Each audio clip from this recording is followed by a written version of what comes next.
Yeah. Are you fucking mad? Oh, mate. I mean, I'm blessed now. I've got Chrissy, and she's an angel. Do you know when people She's say super my chill. better half? Yeah, man. Fucking hell. Same. We read it now. We're like, oh, she really is the better half. Yeah, though. exactly. But I have had it in the past where, and I don't want to be mean to these people. We were both growing up. We're both young-minded. Both had our insecurities.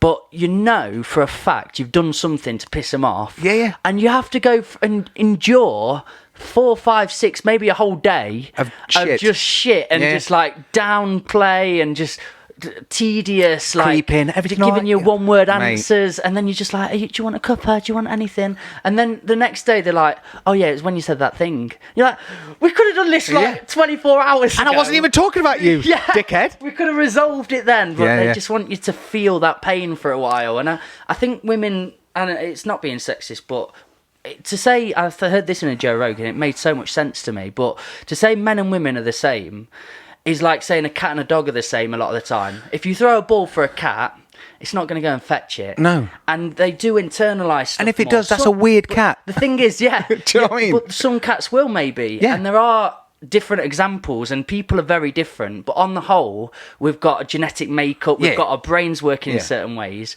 And for me, like, women do internalize things more, and they do like have a sense, not a sensitive streak, because I'm sensitive. I am. But they learn to play it in here more and hold it off, where guys are like, let's have it out, let's tell you what you've done, you pissed me off in this way. I just think we're different, but the problem is you can only go through what your own experiences are. So like I say, I've only ever been with Stace. I met Stace when I was 17. She was 16. Wow. So it's like... You don't hear many of them stories, mate. Nah, but 22 years, like, there's stuff that I've done that fucking winds her off the clock. She could murder me easily. But that's in a 22-year span. Whereas, like, realistically, without her, I'd be fucked. I'd be dead or in prison. I know I would. And if it wasn't for her, I wouldn't be where I am. Genuinely. So I know I can freely say that she's done this in the past that's fucking blown my mind. But it's not that she was trying to fuck me off when we were 19. But it's just the experiences I've had when dealing with different ladies around the world. It seems to be that's more of a trigger.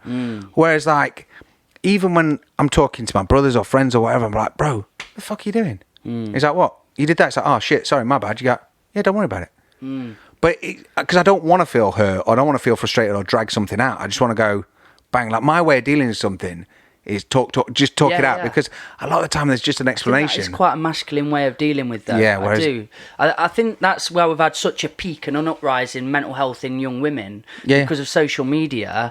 They can be a bit more secretive of how they go about their anger, because it's shown that women and men are equally angry, but men in the past, or boys, used to be able to go out and just thrash it out and be angry. Girls had to internalise it but didn't have anywhere to channel it. But then when they've got social media now, they can go into someone's DMs so easily, and they can be quite vicious and nasty through a secretive passage. And that's supposed to be, anyway, I've watched a cool podcast and the Social Dilemma recently.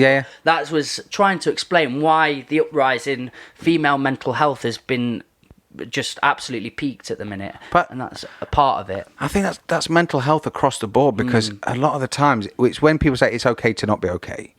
Which to me is a big thing, because, like, I was blessed with 2 little girls. I was convinced I was going to have sons. I don't know why. I think it's because in my side of the family there's a lot of lads. And Stacey's side, it's pretty much split. Lads. So, like, Moo was called Ray Ray for the first 9 months. We thought he was going to be a boy. Really? Popped out, it's a girl. You're like, fair enough. And what is that? But what's these bits? But she's still, like, I got her straight into fighting, Nerf guns, Scare Electric, Lego, everything I wanted. So people would say, do you not want a boy? I'm like, no, I'm good, man. But looking at the world through different eyes, because being a white man in the UK, there's a certain privilege to that, which you don't even acknowledge, because you've got it. You don't, like, think, oh, well, this is different, because it's just the fucking norm. But now when I'm seeing my little girls growing up and I see how girls getting treated, it almost makes me want them to be twice as prepared, because I didn't need my dad to send me to, like, jiu-jitsu classes or to Thai boxing or to learn how to use nunchucks or how to do whatever, because I was kind of all right. I was in that safe zone of that little crispy white bubble. Whereas even though these are little girls, there's a fucking Shark Tank out there just waiting to either be a bitchy girl to get her claws in or something. Yeah. Like, for example, my eldest was being bullied.